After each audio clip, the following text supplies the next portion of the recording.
విశాఖపట్నంలో 70వ దశాబ్దంలో అగ్ర హీరోల చిత్రాల ప్రదర్శన వివరాలు.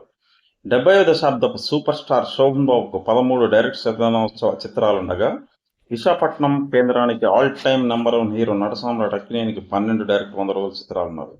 నటశేఖర్కు 10 డైరెక్ట్ శతదినోత్సవ చిత్రాలున్నవి.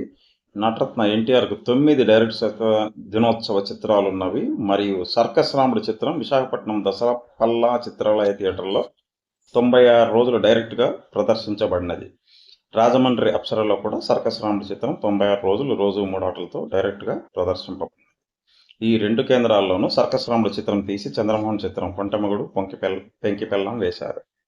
ఇప్పుడు డైరెక్ట్ 50 రోజుల చిత్రాల విశేషాలు చూద్దాం. 70వ దశాబ్దంలో హీమ్యాన్ శోభన్ బాబుకు 42 డైరెక్ట్ 50 రోజుల చిత్రాలున్నవి. ఇలా 70వ దశాబ్దం నుండి నేటి వరకు ఏ హీరోకు ఏ దశాబ్దంలోనూ 42 డైరెక్ట్ 50 రోజుల చిత్రాలు లేవు. హీమ్యాన్కు 1970వ దశాబ్దంలో 42 డైరెక్ట్ 50 రోజుల చిత్రాలుండగా, నటరత్న ఎన్టీఆర్కు 39, నటసామ్రాట్ అక్కినేనికి 37, నటశేఖర కృష్ణకు 34 డైరెక్ట్ 50 రోజుల చిత్రాలున్నవి. 1970వ దశాబ్దంలో హీమ్యాన్కు 9 బ్లాక్ అండ్ వైట్ డైరెక్ట్ 50 రోజుల చిత్రాలుండగా, నటసామ్రాట్కు 7, నటరత్నకు 7 డైరెక్ట్ 50 రోజుల చిత్రాలున్నవి. నటశేఖర్కు 8 ఉన్నాయి. 1970వ దశాబ్దంలో హీమ్యాన్కు 33 డైరెక్ట్ 50 రోజుల కలర్ చిత్రాలు ఉండగా, నటరత్నకు 32, నటసామ్రాట్కు 30, నటశేఖర్కి 26 కలర్ డైరెక్ట్ 50 రోజుల చిత్రాలు ఉన్నవి. 1970వ దశాబ్దంలో హీమ్యాన్కు 65 చిత్రాలు డేట్ తిరగగా, నటించిన 82 చిత్రాలకు నటశేఖర్కు 65 చిత్రాలు డేట్ తిరిగాయి. ఇద్దరికి సమానంగా ఉన్న నటశేఖర్ నటించిన చిత్రాల సంఖ్య 124. నటరత్నకు 59, నటసామ్రాట్కు 41 చిత్రాలు డేట్ తిరగడం విశేషం.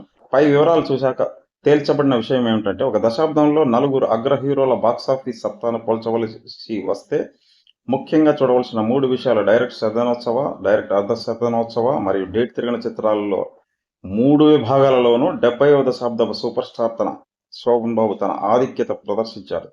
మిగతా 3 హీరోల స్థానాలు అటు ఇటు అయ్యాయి, కానీ నటభూషణ అగ్రస్థానం చెక్కు చెదరలేదు. అందుకే హీమ్యాన్ 70వ దశాబ్దపు సూపర్ స్టార్ అని నేను చెప్పేది.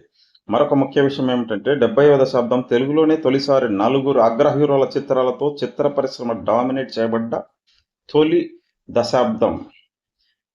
అలాగే అత్యధిక చిత్రాలతో ఆ దశాబ్దంలో నటశేఖర అతి తక్కువ చిత్రాలలో నటించి అత్యధిక విజయ శాతంతో నటసామ్రాట్, అనితర సాధ్యమైన రేంజ్తో నటరత్న ఎన్టీఆర్, అధిక చిత్రాల్లో నటించిన అధిక శాతంతో 70వ దశాబ్దంలో అత్యధిక సంవత్సరాలు తన ఆధిపత్యం కొనసాగించి 70వ దశాబ్దపు సూపర్ స్టార్గా అవతరించిన హీమ్యాన్, ఇలా 4 తమ తమ ప్రత్యేకతలు నిలుపుకున్న దశాబ్దం 70వ దశాబ్దం.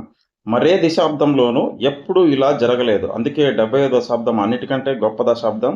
అలాగే 70వ దశాబ్దంలో చిత్ర పరిశ్రమ రేంజ్ను పెంచిన హీరోగా హీమ్యాన్ మొదటి 6 ఏళ్ళు, ఆ తర్వాత 4 ఏళ్ళు నటరత్న నిలిచిపోతారు.